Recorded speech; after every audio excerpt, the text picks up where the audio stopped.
Morning, I'm Tom Hillen. We're coming on the air as Grand Rapids Police address what's been a violent week in the city. Chief Eric Payne is holding a press conference. Let's listen in now. Prosecutor Office, Neighborhood Association. There's been a lot of discussion that we've had recently about reform, and I want to let the community know I hear you, and we're working on it. I'll be reporting out August 11th on some of those reforms and measures that we're doing within the police department to make us a better police department. But that's not why we're here today. We're here today about the senseless violence that we've been experiencing over the last several months. The other day, I was on my way to a Unity basketball event down in Martin Luther King Park. Instead, I went to our 19th homicide of the year. That is senseless. It's ridiculous that this is occurring. We need to work together. It's not acceptable. And we had planned on doing this today, and yesterday afternoon I'm called and there's a 2-year-old that's been shot. I mean, that 2-year-old is our future. And for that baby to have to experience gunfire, senseless gunfire, it's not acceptable. It has to stop. We need to work with the community. We are doing our part. And the community's doing their part, as we have people here today from the community. But we have to work together. My message to those out there doing it, we will hold you accountable. I hold my officers accountable. We will hold you accountable. We'll put whatever resources that we have to catch those that are out there senselessly doing this.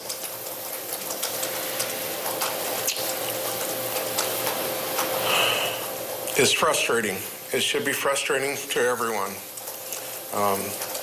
And again, that 2-year-old getting shot yesterday,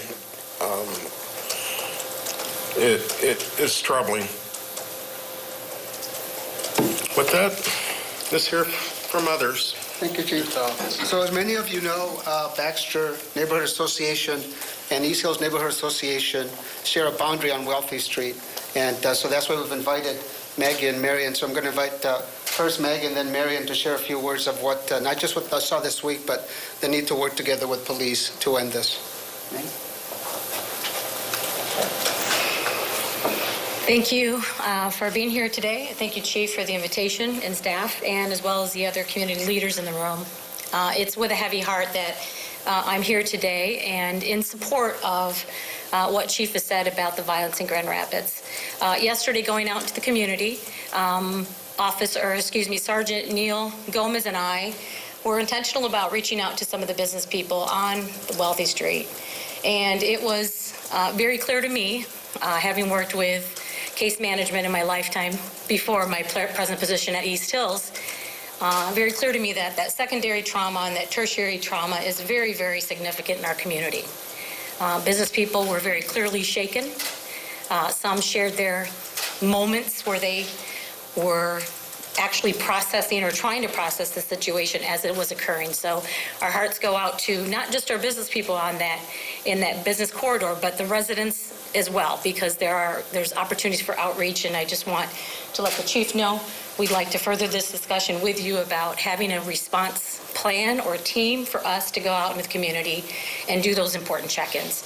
Again, my heart goes out to the families. They're in my thoughts and prayers that have been impacted by the violence and the gun violence in our city. Thank you. Thank you, Maggie. Marion Barrera-Young is with Baxter Neighborhood Association. Thank you. I'm going to take my mask down a little bit because I'm not trying to sneak up on anybody, but this is a bad situation. I just want to say I was going up in Chicago and there was a billboard up and it was a little kid and it said, "Please don't shoot me." That was it. And that's resonating everywhere because kids are getting shot in the crossfire. Innocent people are being killed in some cases. We're not going to have that here in Grand Rapids because we're not going to allow, the neighbors are not going to allow. That's who I talked to yesterday, the neighbors in the community. And they're behind the police department with stopping some of this violence. And the people that see it and don't say anything, to me, it's just increasing. It's saying it's okay to do that in my neighborhood. So you have seniors, you have young people in the community, you have people just walking and passing by, and this cannot continue this way. You know, my heart goes out to the families, both of the families, because everybody becomes a victim at this point. And once that bullet leaves the chamber, I'm talking to the people out there that are doing this, you can't take that back. There's no taking it back. So my whole thing is the neighborhood is going to stand behind the police department. When there are shootings like this, it's not acceptable. It's not accepted by anybody. So what I want to see now is some of the violence to stop, because we're marching, talking about Black Lives Matter, every life matter. Well, if that's the case, come together and figure out a different way to do things. We can't continue in this way, and we're supportive of the chief and all of the people that are out in that community, the officers 24/7, that are out there trying to make a difference. And that's what we want to see. Thank you.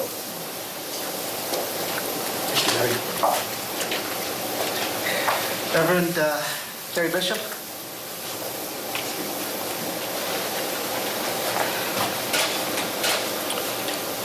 While I'm honored to be here, it's of greater concern that we're expending so much energy on meeting to ask people to do the right things. Certainly, as a community, we absolutely need to have a dialogue about police reform. But probably more important than that is a dialogue that needs to happen on personal conduct reform. And in the presence of our neighborhoods, neighbors, you have tremendous leadership in your neighborhood. And your silence is as wicked of a violence as the violence that's the end product of a bullet leaving the chamber and leaving a dead body. This year, I have buried a number of murder victims, an overdose victim. The challenge is now that we're endorsing, by our silence, community chaos. We are in a state of chaos like we have not seen, and it's not going to come or be abated by just our law enforcement, not just the local pastors. It's going to take the absolute residents of the neighborhood to use your voice and your influence on young men and young women in the neighborhood. You and I have to leave here today and engage our neighborhoods and talk to young men and women that we have influence over. That maybe, just maybe, we don't have to meet because a toddler has been killed. Thank God that that 2-year-old is alive, but what's next? A baby in a carriage, in a stroller, a senior, simply because we're living in a condition of chaos. And I would implore you, if you're whatever segment of today that you're watching this broadcast, to go make an immediate effort in your neighborhood to talk to some young people. Don't demean them. Encourage them to do the right thing. But then our city and county elected officials, we need to be meeting as soon as possible to unleash resources to redirect things so our young people have something with an alternative to do instead of having a glut of time on their hands to do nothing. This is really a time for everybody in our community to get involved. It's not just about law enforcement. It's not just about our faith community. It's a need for our entire community. Thank you. God bless you. Thank you, Reverend Bishop. And lastly, I believe Prosecutor Becker wanted to share a couple comments. It's not fair putting me after a preacher that's preaching, so. But I do want to echo a lot of what's been said here. I mean, I think, Pastor Bishop's comments were correct. We need pastors. We need help from them and their communities and a call to action from them. And Reverend Golston being here, too. I think it's tremendously helpful to have individuals like that who are supporting this effort because it's tough. It's tough for law enforcement. The amount of resources, I don't think people realize the amount of resources that go into any sort of investigation like that, be it a shooting or a homicide, and the stress it puts on on the police department, be it the detectives, be it the road officers, be it the crime scene technicians who respond to these things, and the resources it puts in our office. It was just a few months ago that we were up here talking about the one-man grand jury that we did for the shootings last summer. And we had talked about, trying to reach out, trying to prevent it from this summer. Unfortunately, we had COVID, and COVID put a big, monkey wrench into some of those plans. But that doesn't ignore the fact that, there is a call to action now, and we need it. I would like nothing better to be put out of business, if you will, that we wouldn't have to deal with these. Because it's not only, as we heard, it's a life that's ended. There's 19 lives right now in the city of Grand Rapids that have been ended. But then if we hold these people accountable, there's probably 19 people who are going to go to prison for maybe the rest of their life, or at least for a long time, and that, in essence, ends a life there. And the circle around each of those individuals, the families, the friends, the trauma that they suffer, be it the deceased victim or a mother, brother, friend of somebody who's going to prison for quite a long time, if not the rest of their life. And I fully understand of the trauma that impacts on families there too. So it has a tremendous, horrible effect on a community when you have this type of violence. And all of us here, just want it to stop.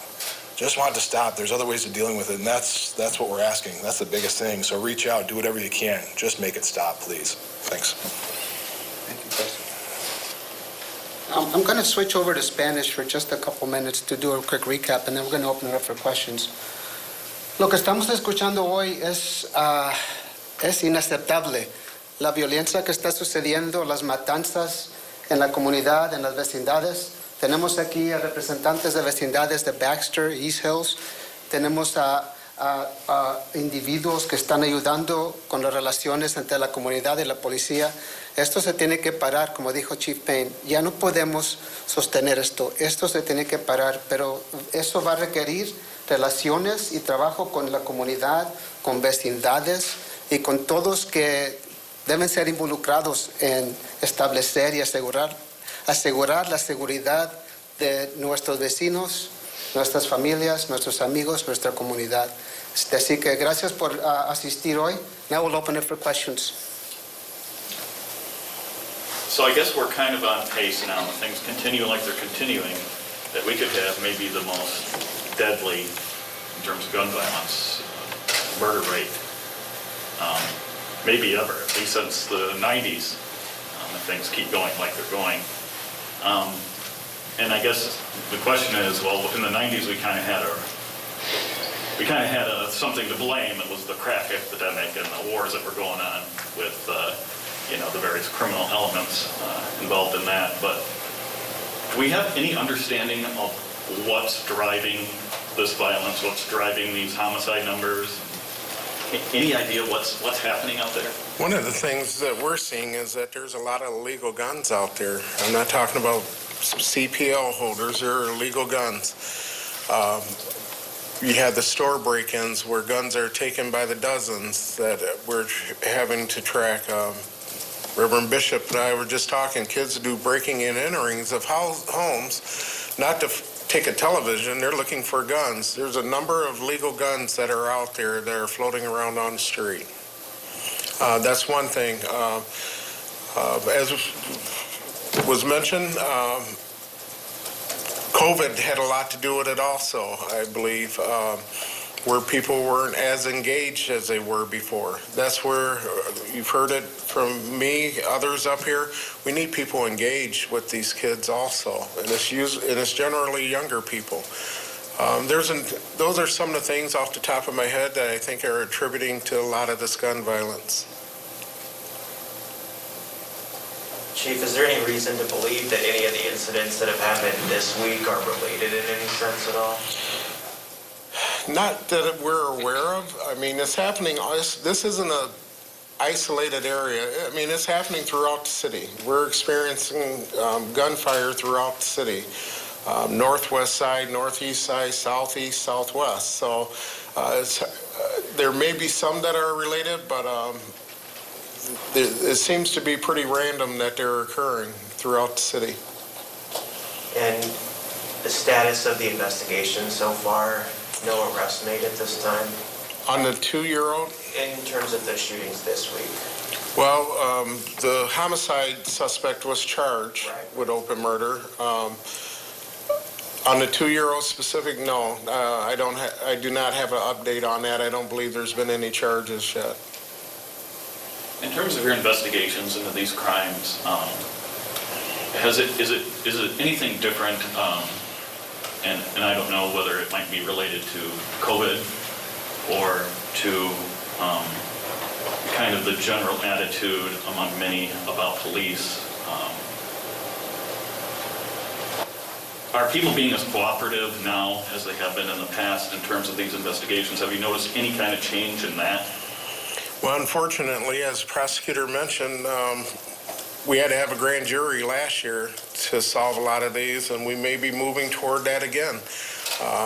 People are for whatever reason, they're not cooperating. I don't see a big difference in that, unfortunately.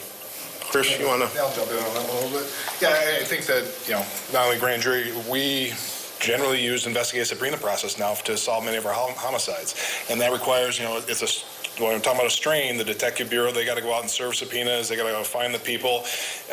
In the old days, I guess, maybe when Eric and I first started, it was, we'd have much more, you could respond to a scene and maybe get some witnesses and be able to charge. And talking about yesterday's, we were able to charge one. We had witnesses, we had video, so we were able to quickly identify. That's the rarity now, the exception.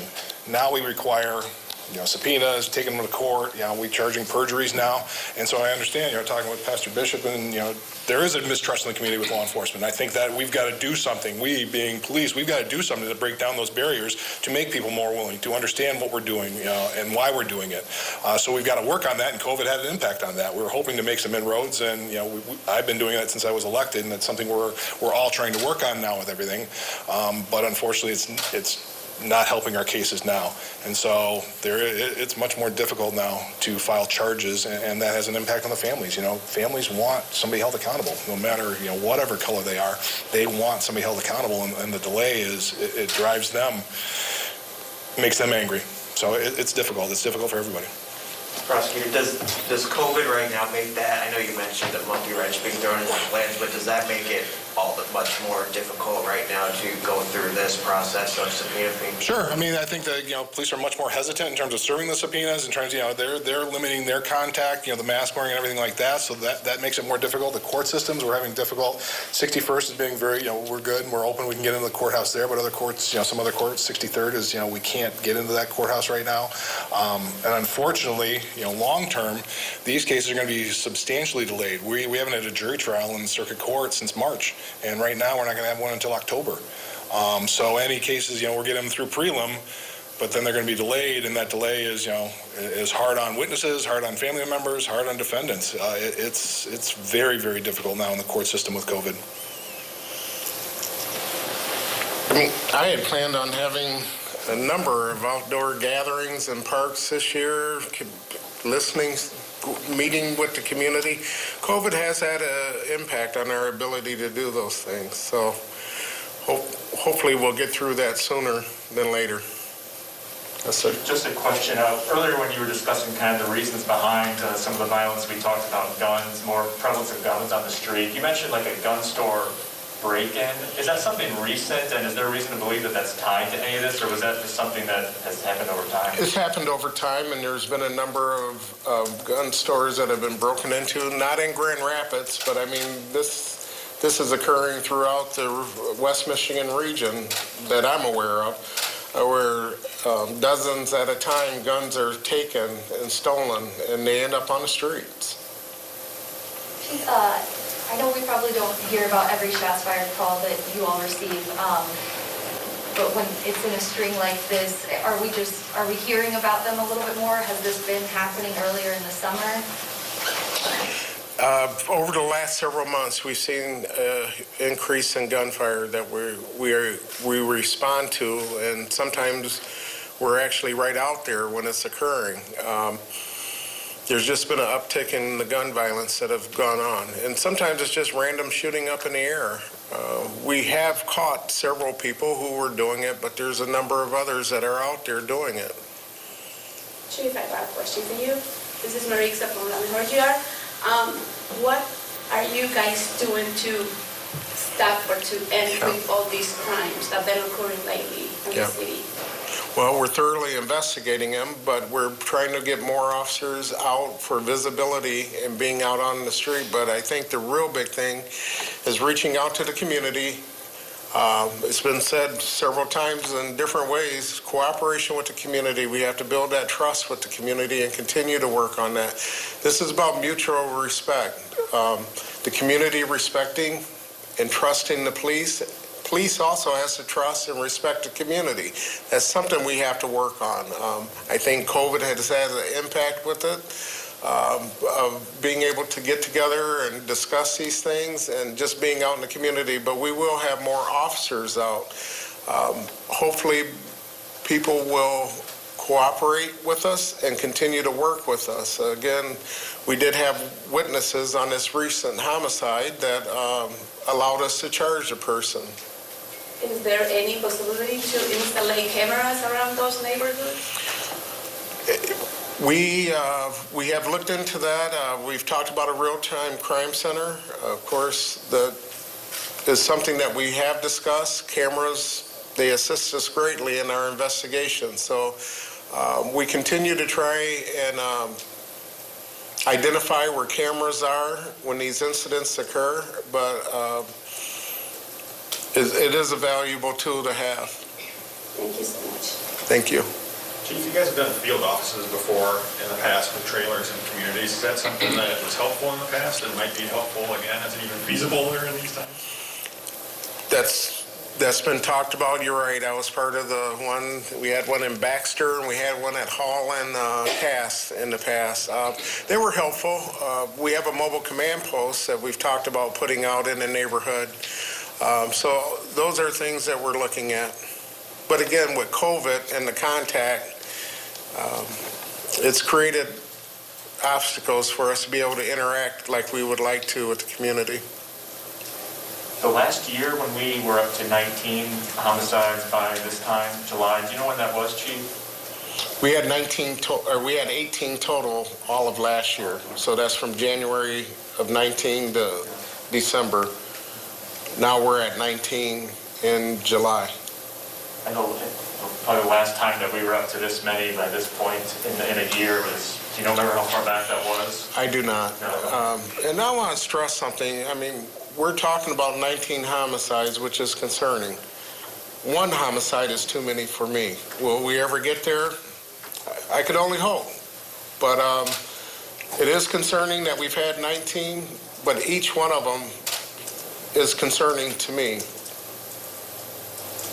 So I don't want to just focus on 19. One is too many. And any violence that we're seeing out in the street, like the 2-year-old, that's not acceptable. I mean, that's our future. And the status of the 2-year-old, last time I heard it was now like 30, is that still the case? Yes, that's the last report I had. Hopefully she'll make a complete physical recovery. And but I think it goes much deeper than that. Would you say cooperation levels compared to last year, are they comparable this summer? Yeah, I believe so, Chris. That's... All right, thanks, Steve. Thanks, everyone. I want to thank our neighborhood association partners, Prosecutor Becker, members of the advisory team, Mayor Bliss for joining us today. Thanks for coming out, everyone. Chief will be available for limited one-on-ones.